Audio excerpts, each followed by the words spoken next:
Olá pessoal, hoje eu vou fazer um vídeo para vocês mostrando qual a relação que eu consegui encontrar entre o Império Inca, a NASA e suas atividades e também os exércitos, os militares pelo mundo afora. Vamos lá?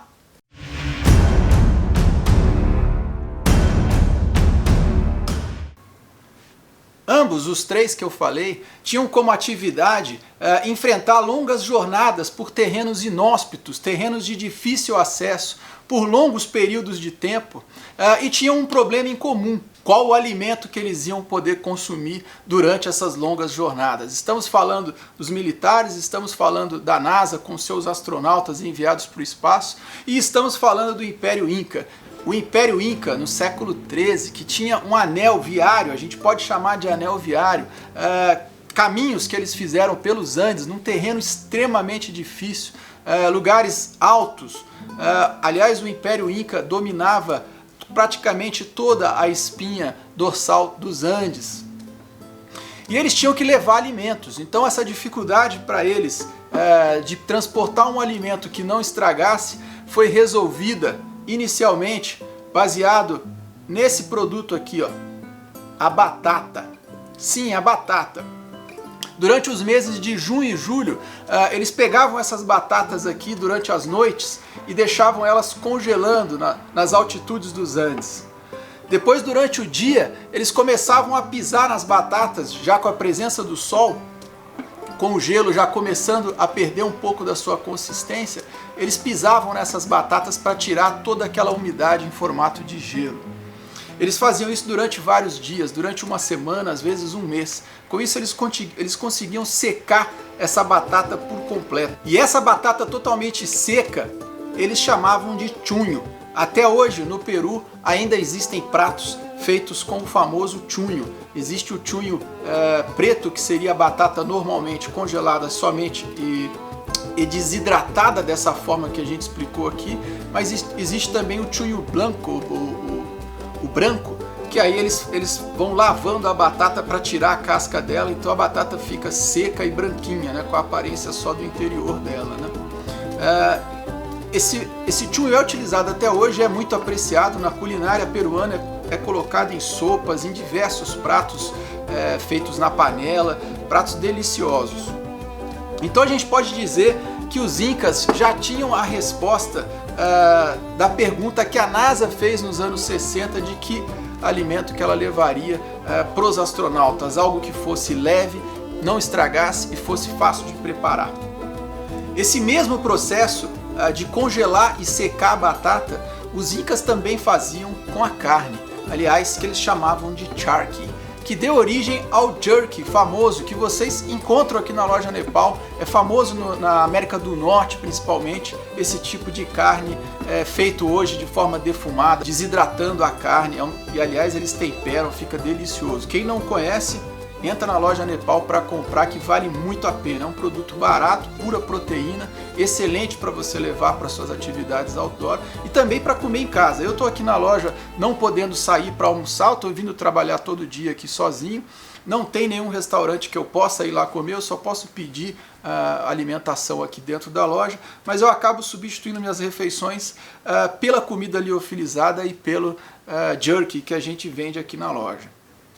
Quando os espanhóis chegaram nas Américas para poder colonizar, derrubar o Império Inca, eles ficaram impressionados com o chunho, com a forma com que os Incas conseguiam armazenar a batata sem que ela estragasse. E um geólogo alemão, Karl Troll, chegou a comentar que o chunho foi uma das ferramentas que ajudou, que permitiu com que o Império Inca fosse tão extenso, fosse tão grande, crescesse tanto.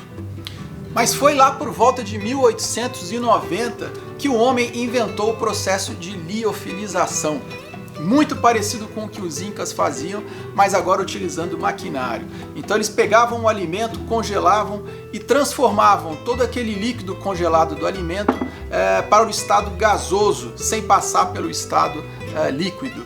Com isso é um processo chamado de sublimação.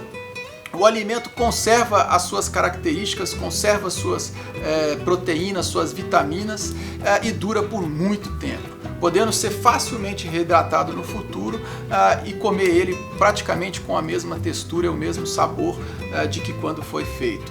Durante muito tempo o processo de liofilização se perdeu, até que na Segunda Guerra Mundial, por necessidade de transportar plasma sanguíneo e penicilina, penicilina era um forte antibiótico utilizado por soldados na guerra para curar infecções, utilizou-se o processo de liofilização. Impressionante, né? O plasma sanguíneo poder ser liofilizado e poder ser reidratado e utilizado quando necessário durante a guerra, durante atendimentos médicos, etc. Anos mais tarde, a corrida espacial dos anos 60 fez com que a NASA procurasse então um alimento leve e prático que pudesse colocar nas espaçonaves para enviar o homem ao espaço. Foi então que ela chegou novamente nos alimentos liofilizados. To eat asparagus in space.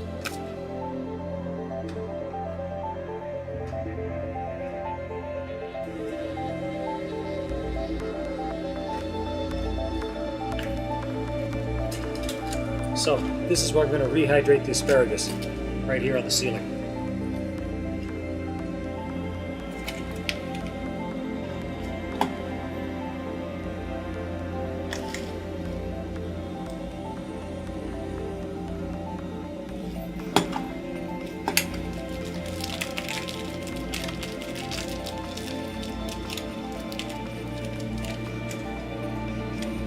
There it is, with water in it. Asparagus, ready to eat.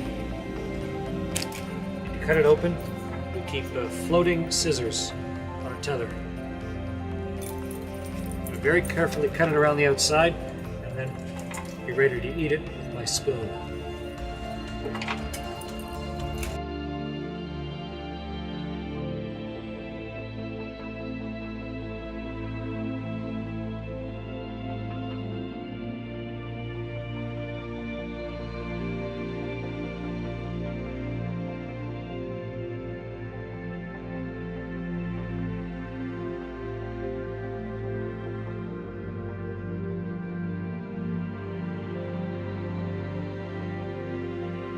Surgiram então, a partir daí, também as rações militares. O exército começou a utilizar comida liofilizada para enviar para os soldados em combate. Então foi utilizado na Guerra do Vietnã, foi utilizado em todos os outros conflitos posteriores e é utilizado até hoje. No meu tempo de exército, o que a gente comia na ração militar era um alimento liofilizado também. Desde então, cerca de 20 anos para cá, os alimentos liofilizados chegaram no mundo outdoor, principalmente na América do Norte. No Brasil, talvez aí uns 12 anos que a gente já tem alimentos liofilizados fabricados aqui no Brasil e disponibilizados no mercado outdoor. Por que eu fiz esse vídeo? Porque os alimentos liofilizados estão vendendo muito, devido ao fato das pessoas estarem reclusas em casa, muita gente com dificuldade de cozinhar e também algumas pessoas querendo ter um alimento ali estocado de forma segura, que não vai estragar e que caso aconteça alguma coisa, a gente nunca sabe esse tipo de crise que está acontecendo, uma crise inédita para a nossa geração. Então muitas pessoas estão comprando para deixar aquele alimento como reserva em casa. A grande vantagem do alimento liofilizado é que você comprou, sobrou, não consumiu, você pode consumir daqui a 5 anos e ele vai estar tão bom quanto se você consumir hoje. É bem interessante que a validade dos equipamentos liofilizados ela é enorme, porém no Brasil a gente é obrigado a colocar uma validade máxima de 2 anos, são regras de nosso país. Mas você encontra alimentos liofilizados em lojas nos Estados Unidos, no Canadá, com até 20 anos de validade. Então isso mostra o quanto o processo de liofilização ele é eficiente nesse sentido. A gente, devido a essa crise toda, entrou em contato com a Lionutri, que é hoje o nosso principal fornecedor de alimentos liofilizados, e conseguiu comprar um lote muito grande. Então a gente continua tendo no site disponível para despachar para todo o Brasil. Mesmo que comprem em grande quantidade, a gente tem para atender e está em contato com a Lionutri para caso essa crise dure mais, a gente continuar tendo o fornecimento desse produto aqui na loja. E aproveitando que eu falei da Lionutri, falar também da Jack Links, que a gente colocou no site durante essa semana que passou. Já vendemos praticamente toda a primeira leva que eles enviaram para nós, já estamos fazendo um pedido de uma segunda leva. Esse produto é excelente, eu já conhecia já há algum tempo, sempre que eu passo no aeroporto pelos Estados Unidos ou no Canadá, ou mesmo em lojas de conveniência ou supermercados na América do Norte, a gente encontra o Jack Links, que é simplesmente delicioso. E agora a gente tem ele no Brasil.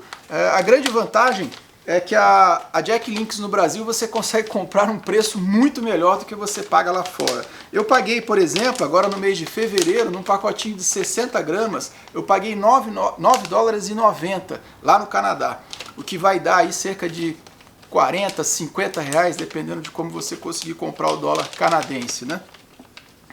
Aqui no Brasil a gente vende pacote de 36 gramas por menos de 9 reais. Então é um preço muito melhor. Se você multiplicar esses 36 gramas aqui para chegar nos 60, seriam 2 embalagens dessa, você vai pagar menos de 20 reais.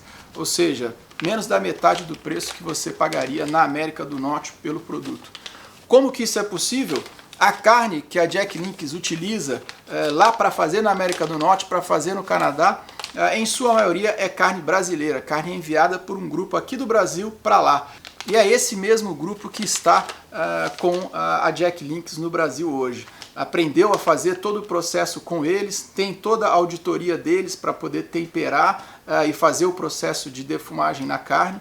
Então o produto é igualzinho ao que você come lá fora por um preço muito melhor. Um abraço a todos e até o próximo vídeo.